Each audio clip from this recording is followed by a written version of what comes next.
Hi, everybody. My name is Lynn Hinderocker. Welcome to Wow Biz Weekly. Wow Biz Weekly is Omaha, Nebraska's only business news magazine podcast. It's a very unusual project right here in the fourth quarter of 2012. If you're on this site, if you're watching me, you're also on wowbiztv.com. And I want to suggest to you, look around on the site, take a look at the vast directory of video interviews with Omaha's top leaders. Very interesting, educational, kind of like YouTube, educational or instructional videos only in a local business context. So please take a look at those and obviously enjoy the show. It's my pleasure to have you. Again, my name is Lynn Hinderocker. I'm the founder, producer, and of course the host of this show. I've got a very interesting lineup here today. We try to pull together a lot of eclectic people. We believe that the human brain has the ability, when exposed to diverse ideas and connections and research and concepts and relationships, to make those relationships, to connect the dots. So we're putting three different, very interesting, actually four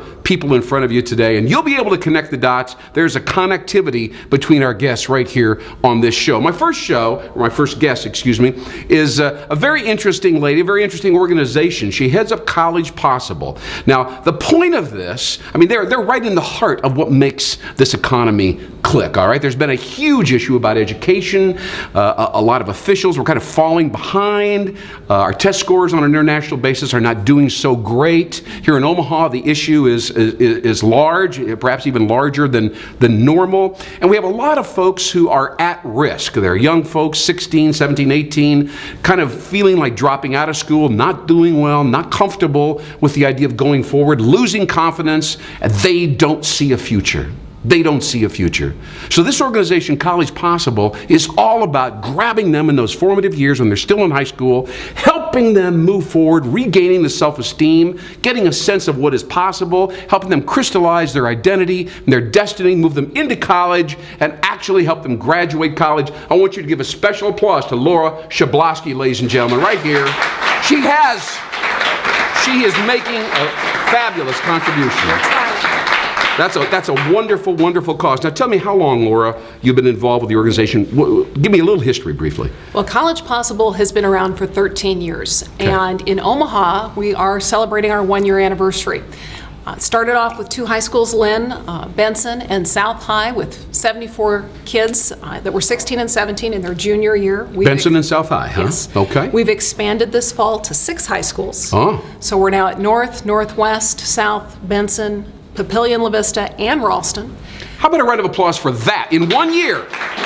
In 1 year, six schools, right? Well, and we're going to be in 10 next fall. Is that right? So we started with 74 kids, and by our third full year of operation, we'll be at 1,200. Wow. It's pretty cool and dynamic, but when you think about it, in the United States today, yes, 200,000 kids that are at the low income level, free and reduced lunch. Yes. Our average kid comes from a family of $29,000 is their average income. Right.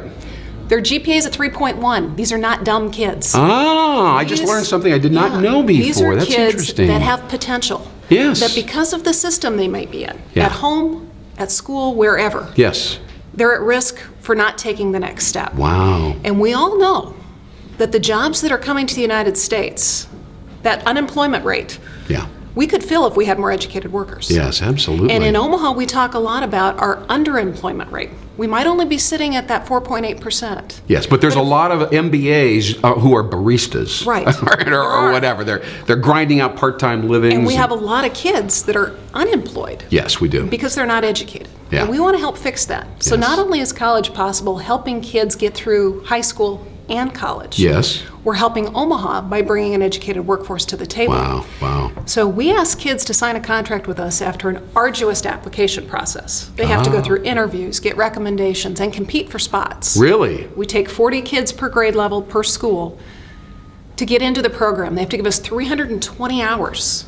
Their Of junior interviewing and and- senior year in classroom work. You know, you should have Bob Neve involved with you. We should. He could provide We some were actually insight into their talking. core motivation. Well, we're talking about the adolescent brain. He thinks I'm actually. kidding, but I'm not kidding. No, I'm not. We were just talking about how the adolescent brain really needs that assistance. Yeah. And a lot of our kids, Lynn, don't have that familial support. A lot of them are first-generation college students. Maybe some of you in the audience are first-generation college students. Yes, I'm sure some of them are. I was a first-generation female in my family to go to college. Wish this had been around I won't admit how many decades ago, but it's more than, it's about 3. Yes. We follow them all the way through college, in addition to going with them their junior and senior year. right. Junior year, we're doing a lot of ACT prep, getting them through that wonderful testing process. Senior year, we help them get through 5 college applications, filling out their FAFSA, and helping them find private and public dollars. The average College Possible student gets $4,500 in private scholarships to augment whatever public dollars they get. Wow. We also give them financial literacy training, so if they do have debt, they know what to do with it. Because what's a credit score? What's a credit card? How do we manage all this? It's Huge this issue. huge world. And usually they don't even think about these kinds of things until they have a family and they're deep in debt with want credit that. cards, and then it's almost too late. Then Well, here's the other huge statistic. Yeah. On average, how many kids do you think, percentage-wise, graduate from college if they're middle-income folks that just enroll? What would your guess be? Less than 50%? I don't know. It's about 55% of the kids that start college finish. Ah. Now, low-income kids, what would your guess be? I would think a much lower number. 11%. Right. Guess what College Possible's college graduation rate is? I have a feeling we better prepare for an audience We have got interaction audience at this interaction particular. at Yes. this point. Go ahead and tell me what that number is. Almost Laura. need a drum roll. Yes. 59%. 59% of your graduates from 11 to 59. 11 to 59. Amazing.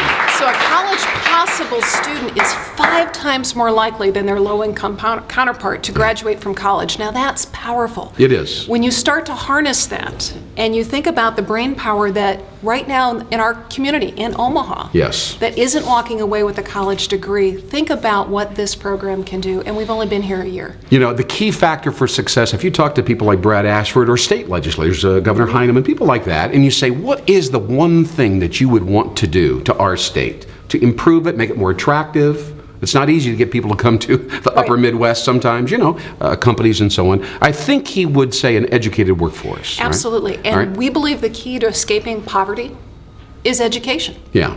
It is absolutely the one tool that a youth can take and change their life. Yeah.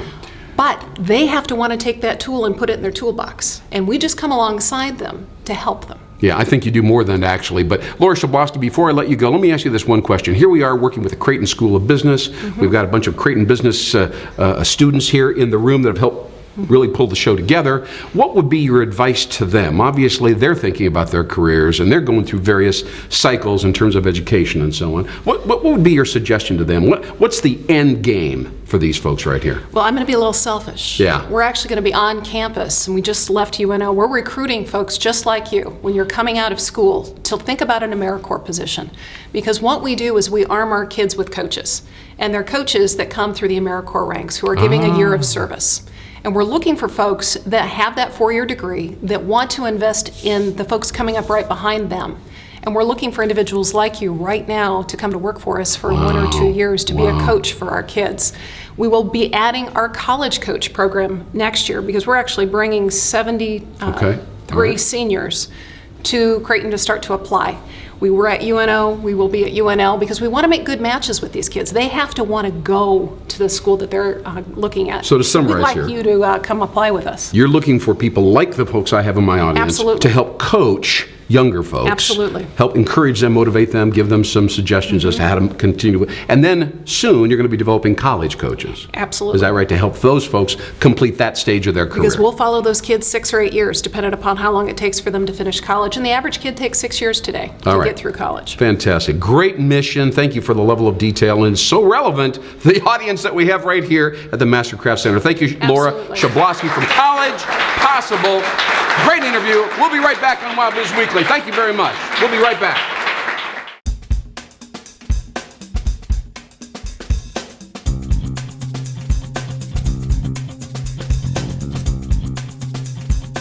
I want to interrupt this particular edition, this taping of Wild Biz Weekly here today at Mastercraft Center, and introduce you to a book that I've stumbled across recently as a result of the generosity of a local independent bookstore here in the Omaha area, the Bookworm Bookstore at 87th and Pacific here in Omaha, Nebraska. It's a fabulous little store, and this book is special, so relevant to the audience and the people that I'm talking to. And the name of the book is Mastery. Mastery is written by Robert Greene. If you haven't read it already, you might have heard of his previous books. It's a huge seller called The 48 Laws of Power. Now, I think about all the young folks at Creighton and the business school that are involved with WowBiz. They're all seeking a new sense of power, of personal power. They're trying to figure out, how do I get from here to there? Is it even worth worrying about? And I have to tell you that the principles that are outlined by Mr. Green in this book, Mastery, will get you from here to there and re-enliven, revitalize your sense of why you are here, the purpose, your reason, your destiny, particularly in a business context. Now, the thing that makes this book special is that Mr. Green grounds all the principles from the masters, all right? From Leonardo da Vinci, Buckminster Fuller, Mozart, and Henry Ford, by the way, who has some incredible insight. These are all people we've heard of in a historical context, but none of us have really dug deep into what got them the success that they ultimately enjoyed. Now, some of us have heard of Malcolm Gladwell. You may have heard of the book called Outliers, a very popular book. Gladwell also wrote Blink, and then he wrote this interesting book called Outliers, where he revealed that the people that are the leaders of society today have actually put in, he quantified it, 10,000 hours. 10,000 hours of practice. And that's how they got to be who they are. Green takes the concept to the next level, all right? And he talks about what really goes into doing it. And he talks about the confluence, the combination of left brain, rote practice and absorbing and going through and just grinding out the nuts and bolts of what you want in your career, and then combining that with the right hemisphere of your brain, which of course is the source of inspiration and epiphany and imagination. He talks about how it's doable. And this is how Einstein of all people ultimately said, what really matters, Einstein, is imagination. The only thing you can really trust is your intuition. But here we know, and we learn in this book, that those ideas don't come to you until you put in 10,000 hours of hard work, sticking with it, grinding it out, knowing that every time you face a setback or a failure, a little bit of adversity, just keep tinkering, just keep going forward. All of it is an experiment. Life is an experiment, and you can, if you have the right attitude, weave those two sides of your brain together and unleash your personal power, your singular strength, your creativity, your genius. That's what this book is all about. We all have the capacity to be masters, but it's your job to start now, be an apprentice, find somebody who can teach you, who can mentor you, then move forward and move away from that apprentice and find your own individuality, find your destiny, ladies and gentlemen. Don't miss this book from the Bookworm Bookstore. I endorse it. Mention WowBiz. Walk into the bookstore, say, I want that book, Mastery. Might want to buy another book. You'll get the second book at a huge discount. They are waiting for you because you are WowBiz. Ladies and gentlemen, thanks so much. I'm Lynn Hinderrocker. Buy the book. Bye-bye.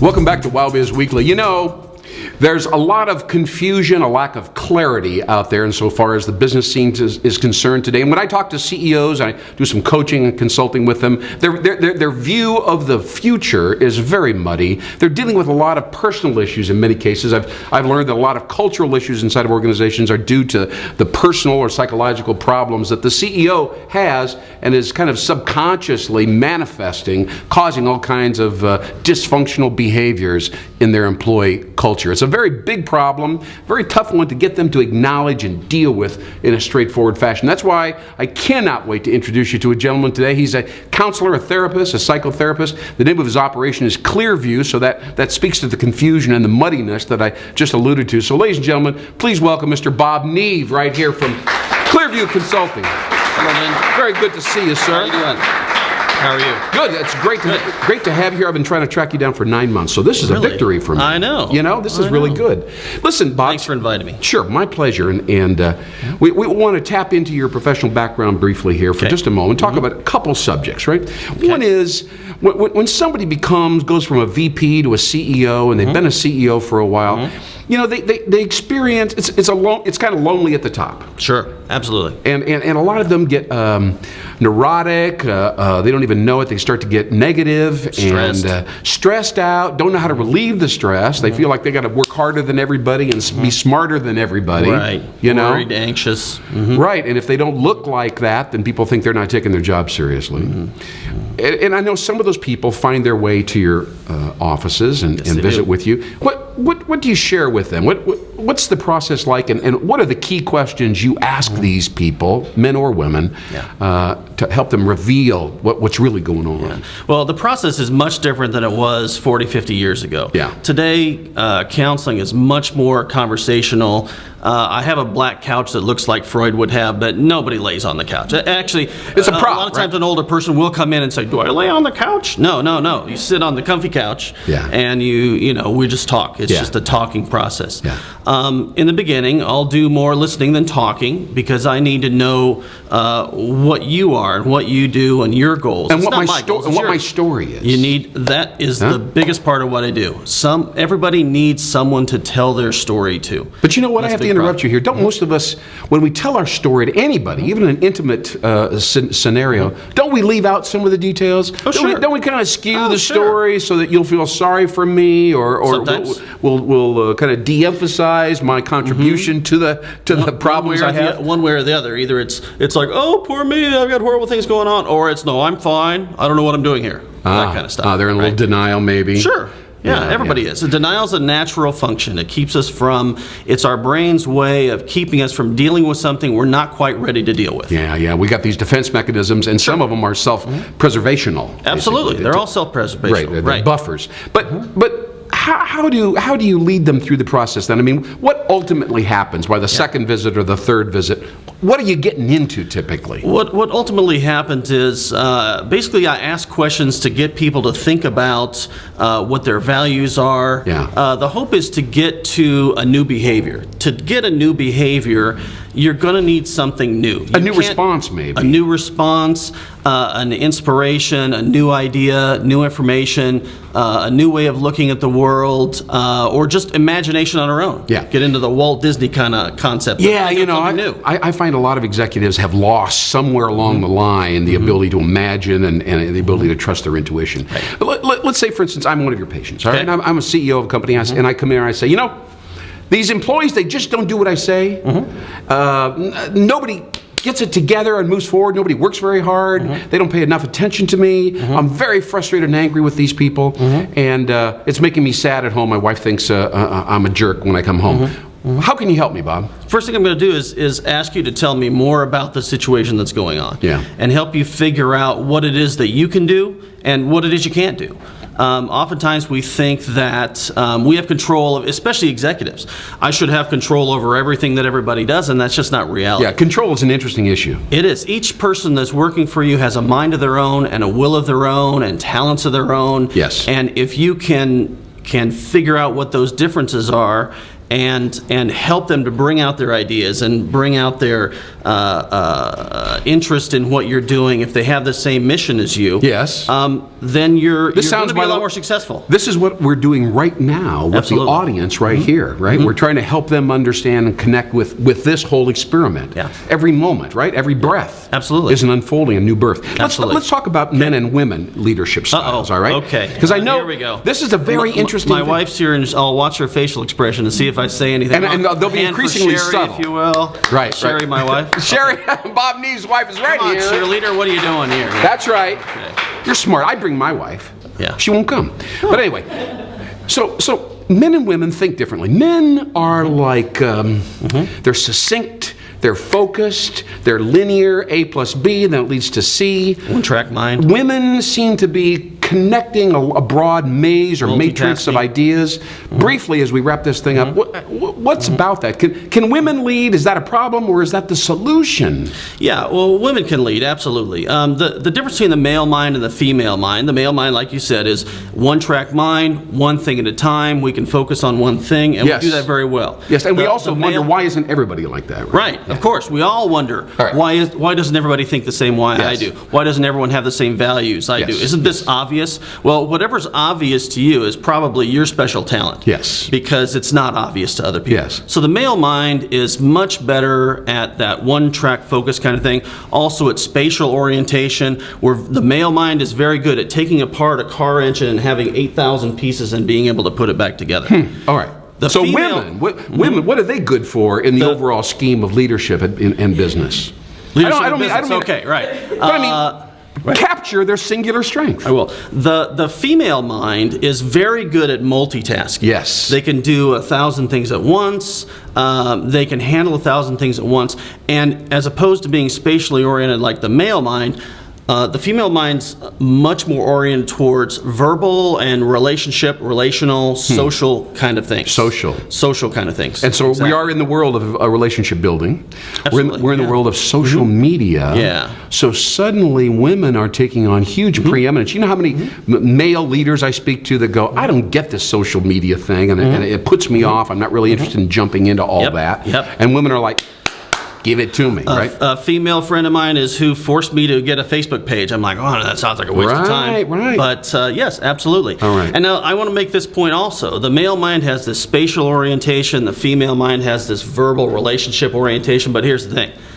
Not every man has a male mind. Yes. Not every female has a female mind. Sure. We're on a continuum somewhere in between. Yes. So we may look at somebody from the outside and say, oh, our producer has a man, so he's got a male mind, so he's good with that one-track thing. Right. But as we see, he's multitasking as we're going on now. Right. So we should be seeking to idealize here as we wrap this up whole brain interaction, whole brain management dynamics, whole brain strategic planning. Right? So we're taking into consideration the right hemisphere of the brain as well as the left hemisphere Absolutely. of the brain. Yeah. And any individual can do any of those functions. Yes. And each individual has different talents, not just because they're a man or because they're a woman. Right. Every person, every brain has different talents that they need to find to be successful in what they do. All right. Well, Bob Neeb with Clearview Center, obviously, this is a huge topic, but it's directly relevant to this new era of business that we're in right now. So thank you so much. You're on the money. Clearview. Okay. Let's make sure that ClearviewCenter.com. ClearviewCenter.com. Bob Neeb, everybody. We'll be right back.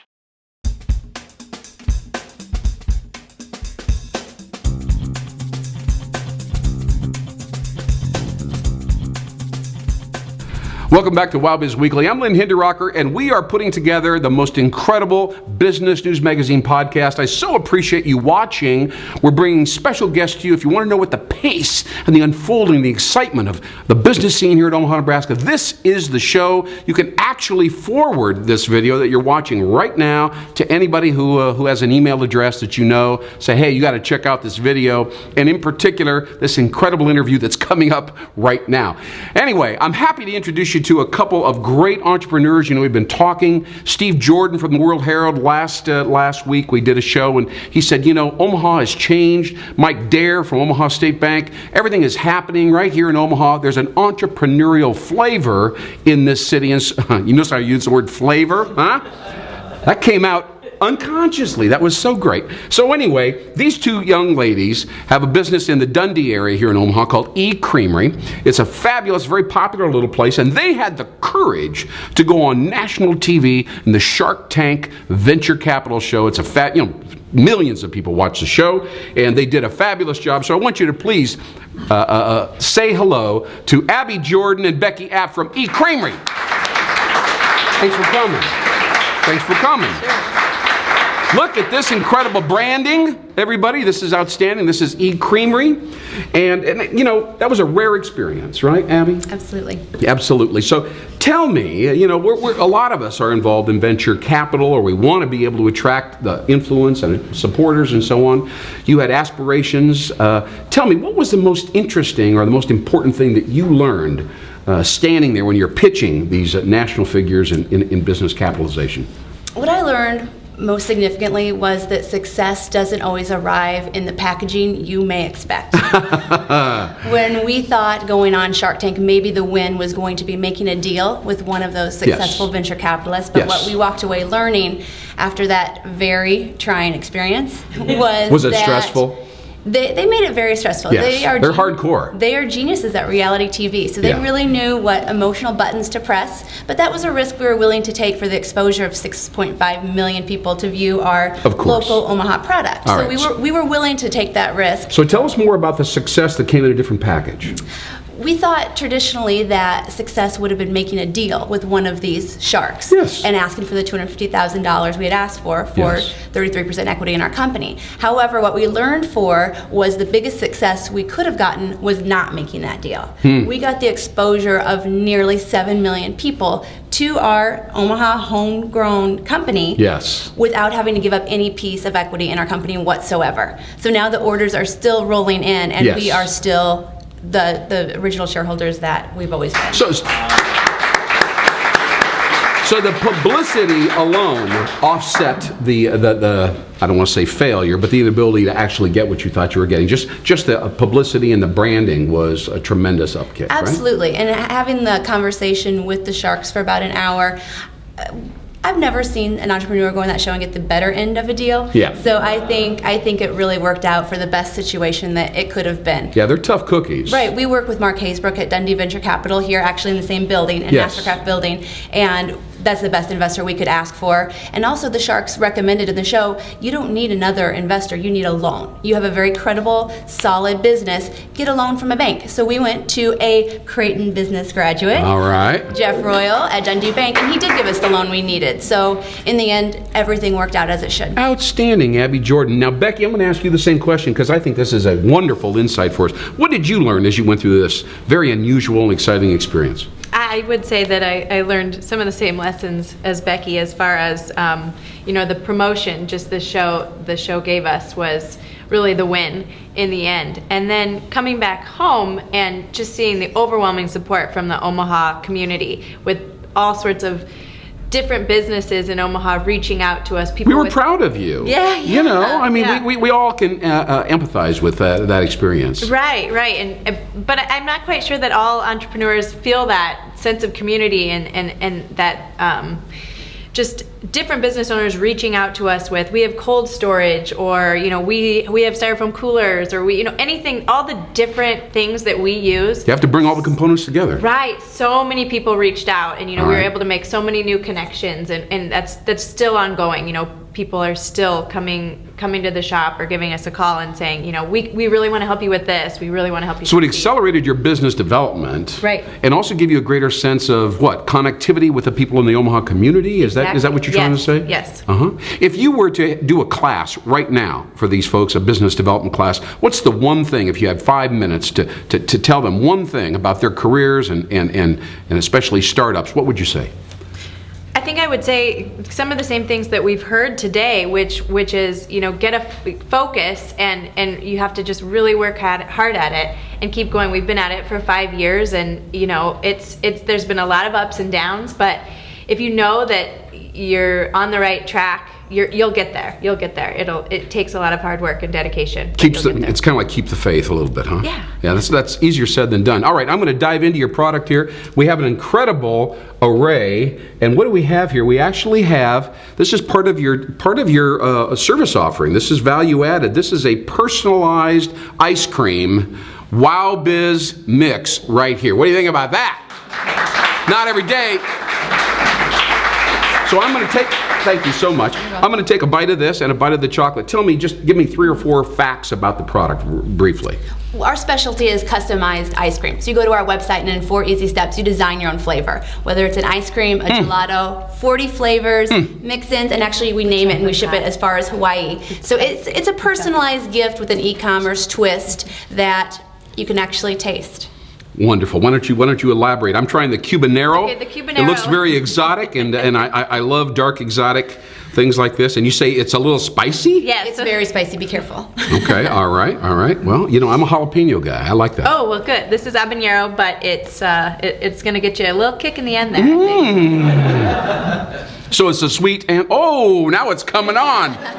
We made this for Mark Cuban, and when we gave this to Mark Cuban, since we told him it was called the Cubanero, he got very excited. This is so me. Right. So we speak to the personality of the recipient. If you're into marketing, branding, advertising, or sales, take a lesson from these young ladies. It's the ability to link your product to their personal identity, who they think they are, and find that match, and not try to change them, but make your product link directly to their personal image. Thank you so much. You did a great job. We are so thrilled to have you here. Thanks very much, ladies and gentlemen. Wild Biz Weekly. We got one more segment coming up. Great job today. And make sure that you check out Wild Biz TV. All kinds of interesting things. Learn about the people that come into our offices today. We'll see you soon. See you at the next taping. Thanks again. Thank you very much.